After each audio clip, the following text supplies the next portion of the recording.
नमस्कार, welcome to world affairs. मैं हूं प्रशांत धवन। नाउ रिसेंटली इंडिया ने कनेडियन गवर्नमेंट को ये कहा है कि सिक्स फॉर जस्टिस संगठन को एक आतंकवादी संगठन घोषित करो। यहां पे आप देख पाओगे, इस पे आर्टिकल है, India asks Canada to list separatist outfit Sikhs for Justice as a terrorist entity.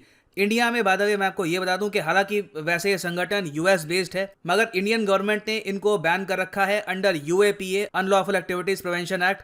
2019 में इनको बैन किया गया था और इस ग्रुप के लीडर को एक इंडिविजुअल टेररिस्ट भी भारत घोषित कर चुका है। अब हम लोग ये कोशिश कर रहे हैं कि जो बाकी बाहर के देश हैं, कनाडा, यूएस, यूके, ये सब देश भी सिक्स फॉर जस्टिस के अगेंस्ट एक्शन ले। नाउ सबसे पहले तो मैं आपको ये बता दूं कि इस ग्रुप की हिस्ट्री क्या रही है और पाकिस्तान के साथ जो इनके लिंक्स हैं ये कब बहुत ज़्यादा मजबूत हो गए थे।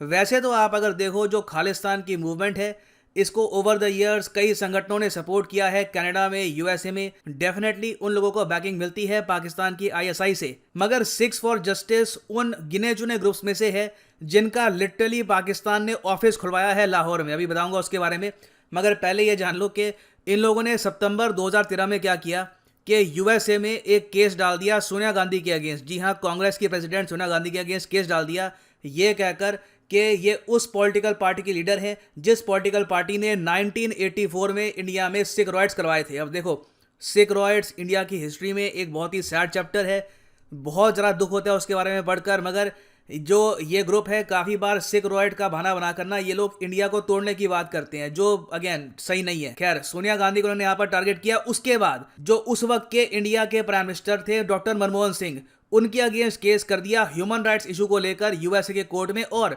यूएसए की कोर्ट ने वो केस एक्सेप्ट भी कर दिया। यूएसए के साथ देखो हमारे रिलेशंस ने, मैं कहूँगा कि पिछले 5-6 सालों में बहुत चेंज हुए हैं। नहीं तो उससे पहले कि आप किससे देखोगे ना, कई चीज़ें ऐसी हुई हैं जो आज के समय अगर हो जाती तो मैं दावे से कहता हूं कि सोशल मीडिया पे इतना अपरोर होता कि इंडिया यूएस के रिलेशंस ऑलमोस्ट टूट ही जाते। इंडिया को क्वाड से पुल आउट करना पड़ता, क्योंकि 2014 में क्या हुआ, अमेरिकन कोर्ट ने इंडिया के सिटिंग प्राइम मिनिस्टर को यह कह दिया तुम यूएसए में हाजिर हो। यहां पे आप देख पाओगे आर्टिकल है 2014 का, US court permits Sikh group, ये सिक्स फॉर जस्टिस की मैं बात कर रहा हूं, इनको परमिट कर दिया कि ठीक है मनमोहन सिंह को समन करवा दो। इंडियन गवर्नमेंट ने कुछ थोड़ा बहुत यहाँ पे प्रोटेस्ट किया दबे शब्दों में, मगर अगेन मैं कहूँगा आपको ये भी बताना चाहिए, इससे पहले 2011 में इंडिया के जो फॉर्मर प्रेसिडेंट थे doctor APJ Abdul Kalam, gem of India, one of the world's greatest scientist, उनको भी यूएसए ने अपने एयरपोर्ट में रोक दिया था। उनकी जैकेट उतरवाई, उनके जो जूते थे वो उतरवाए, ह्यूमिलिएट किया। इंडिया ने उसके अगेंस्ट भी प्रोटेस्ट किया। तो उस टाइम के कंपैरिजन में मैं खुद देखता हूँ ना, मुझे एक ह्यूज चेंज दिखता है। अब जो मैं देखता हूँ जो बाइडेन की और नरेंद्र मोदी जी की एक फोटो दिखती है कि हाथ में हाथ मिला के चल रही है, ये दृश्य अब देखने को मिल रहे हैं। एक टाइम पर यूएसए का एटीट्यूड इंडिया के प्रति बहुत डिफरेंट हुआ करता रहा। खैर, ये सब हुआ 2014 में। अब फिर अगर हम आए 2018 तक, तो भारत में बहुत सारे जो आरोपी थे 1984 रॉयट्स के, फाइनली उनमें से बहुत से लोगों को सजा सुनाई गई। एक आदमी को मौत की सजा भी यहाँ पर सुनाई गई। इवन दो इंडिया में डेथ पेनल्टी बहुत रेयर होती है, मगर डेथ पेनल्टी भी यहाँ पर सुनाई गई। कई लोगों को यहाँ पर जेल हुई और ओवरऑल कोशिश करी गई कि कुछ हद तक जस्टिस हम सर्व करें। ऑब्वियसली कंप्लीट जस्टिस तो खैर बहुत ही मुश्किल हुआ, क्योंकि बहुत ही बड़े स्केल पर रॉयट्स हुए थे ऑल ओवर इंडिया, मगर इंडियन जुडिशियल सिस्टम में पूरी कोशिश करी गई कि जितना भी हम कर सकते हैं हम करें, और जिन लोगों ने अपराध यहाँ पर किए थे उनको सजा हो। अब ऐसे टाइम में देखो, सिक्स फॉर जस्टिस का ना एग्जिस्टेंस क्वेश्चन में आ जाता है कि अब क्या करें। जो 1984 का जो रॉयट केस था उसको लेकर ही ज्यादातर ये कनाडा और यूएसए में लोगों को करते थे रेडिकलाइज। अब उनके गुनाहगारों को सजा होनी स्टार्ट हो गई, तब इन्होंने फिर पकड़ ली नई लाइन, कंप्लीटली अलाइंड हो गए पाकिस्तान के साथ। रेफरेंडम 2020 इनके हिसाब से, अब तो खैर बीत भी गया 2020, इनके हिसाब से एक वोटिंग कैंपेन होना था जहां पर 6 वोट करते कि क्या इनको अलग से खालिस्तान बनवाना है या नहीं बनवाना। तो पाकिस्तान ने उस वक्त अलाउ किया। यहां पर आप देख पाओगे 2018 का आर्टिकल है टाइम्स ऑफ इंडिया का, Pakistan allows Sikhs for Justice to open referendum 2020 office in Lahore.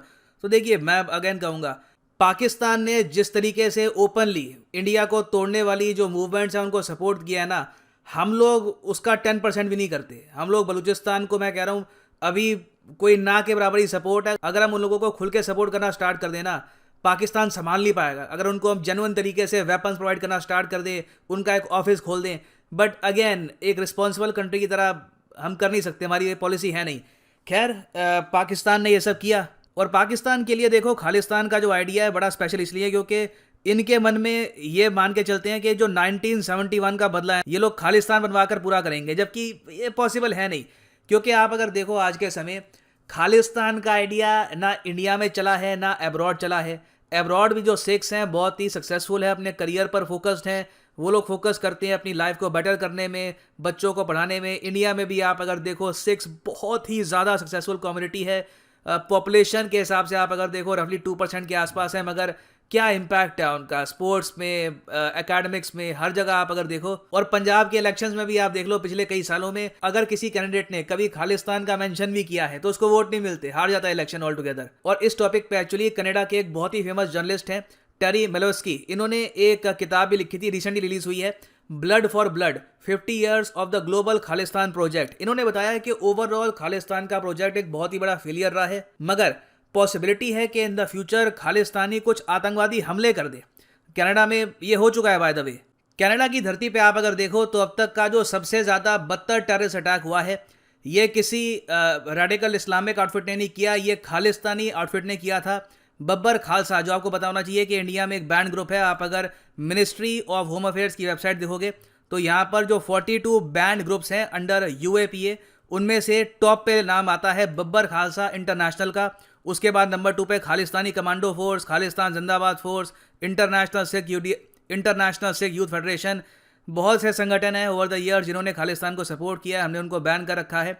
अब बब्बर खालसा का एक आतंकवादी था, इसने 1985 में एयर इंडिया की फ्लाइट में बॉम्बिंग कर दी, जिसमें टोटल 329 लोग मारे गए थे। और ये बात कनाडा में आज के समय जो सिख लीडर्स हैं इनके, फॉर एग्जांपल जगमीत सिंह, ये भी एक्सेप्ट कर चुके हैं कि जो खालिस्तानी आतंकवादी था तलविंदर सिंह परमार, इसने 1985 में एयर इंडिया बॉम्बिंग करी थी। अब क्या है कि कनाडा के यहाँ पर जो जर्नलिस्ट हैं उन्होंने ये आर्ग्यू किया अपनी किताब में कि कनाडा में आज भी बहुत सारे गुरुद्वारे हैं, वहाँ पे आपको तलविंदर सिंह परमार के बड़े बड़े पोस्टर मिलेंगे। फॉर एग्जांपल यहाँ पे आप देखोगे, इनका रिसेंट आर्टिकल था ऑन द इंडियन एक्सप्रेस, इन्होंने यहाँ पर ये कहा कि एक बहुत ही इंपॉर्टेंट गुरुद्वारा है ब्रिटिश कोलंबिया में, ब्रिटिश कोलंबिया एक स्टेट है इन कनाडा, ये यहाँ पर कह रहे हैं कि वहाँ पर बड़े बड़े पोस्टर लगे हैं तलविंदर सिंह परमार के, जो लीडर था of the 1985 air India bombers. ये आदमी कनाडा का सबसे बड़ा मास मर्डरर है और एक प्रूवन टेररिस्ट है जिसने 300 से ऊपर लोगों को मारा था। तब भी कनाडा की गवर्नमेंट ना इसके पोस्टर्स उतरवाती नहीं है। यहाँ पर इशू क्या है कि कनाडा की अभी के लिए जो गवर्नमेंट है ये कुछ रिलक्टेंस शो करती है खालिस्तानी जो सेपरेटिस्ट हैं, खालिस्तानी जो आतंकवादी हैं, उनके खिलाफ एक्शन लेने से। इनको पता नहीं, एक अजीब सा आप कह लीजिए डर है कि इलेक्शन में वोट कब आएंगे इससे, जबकि ये बात प्रूव हो चुकी है कि जो आम कनेडियन सिख है वो ज़्यादा कंसर्न है प्रोग्रेस को लेकर, डेवलपमेंट को लेकर, डेली वेज को लेकर। तो अब इंडिया की सरकार अब यहाँ पर कनाडा को ये कह रही है कि जो सिख फॉर जस्टिस जैसे ग्रुप हैं इनको आतंकवादी संगठन घोषित करो। इन द पास्ट तुम लोग खुद भुगत चुके हो खालिस्तान टेरर को, तो अभी के लिए नीड ये है कि जो भी ग्रुप खड़ा होता है जो टेरर को सपोर्ट करता है उसको जल्दी से जल्दी हमें रोकना होगा, नहीं तो इन द फ्यूचर काफ़ी देर हो जाएगी। तो अभी देखना यहाँ पर ये होगा कि जस्टिन ट्रूडो की जो सरकार है कनाडा में, क्या ये लोग जेन्युइनली एक्शन लेते हैं अगेंस्ट सिक्स फॉर जस्टिस, या फिर वोट बैंक के चक्कर में ये लोग डिसाइड करते हैं कि नहीं अभी मामला चलने दो, बाद में देखेंगे। तो this will be very interesting to see. And finally यहाँ पर मैं ये भी ऐड कर दूं कि अनअकैडमी का कॉम्बो ऑफर चल रहा है आज के समय। कमेंट सेक्शन में जाओ, यहाँ पे आपको मिलेगा ये लिंक, इस लिंक पे आप कर सकते हैं क्लिक और यहाँ पे आप परचेज कर पाएंगे ये यूनिक कॉम्बो ऑफर, जिसके अंडर आप यूपीएससी प्रीलिम्स, मेंस, ऑप्शनल तीनों की तैयारी कर सकते हैं। ऑप्शनल में ऑफ कोर्स आप चूज कर सकते हैं हिस्ट्री, ज्योग्राफी, इंटरनेशनल रिलेशंस, जिसकी भी आपको तैयारी करनी है, and you can start preparing for UPSC examinations completely. ये सारे कोर्सेज अलग अलग परचेज करोगे अनअकैडमी पे जाकर तो आपको 15,000 रुपीज़ एक्स्ट्रा पे करने होंगे, so you can save your money over there. उसके अलावा अगर आपके पास अभी टाइम है, 2-3 साल का टाइम है, आराम से आप प्रिपेयर करना चाहते हैं, तो आप जो 36 महीने का कोर्स है यहाँ पर ये भी परचेज कर सकते हैं। That will help you in the long run. मगर जो यहाँ पे प्राइस लिखा है, you don't have to pay this price. Use करिए promo code PD10 and the prices will fall. So use the code PD10 and save money. So इसी note के साथ ये है यहाँ पर वीडियो कांत। Thank you for listening and as always God bless you all.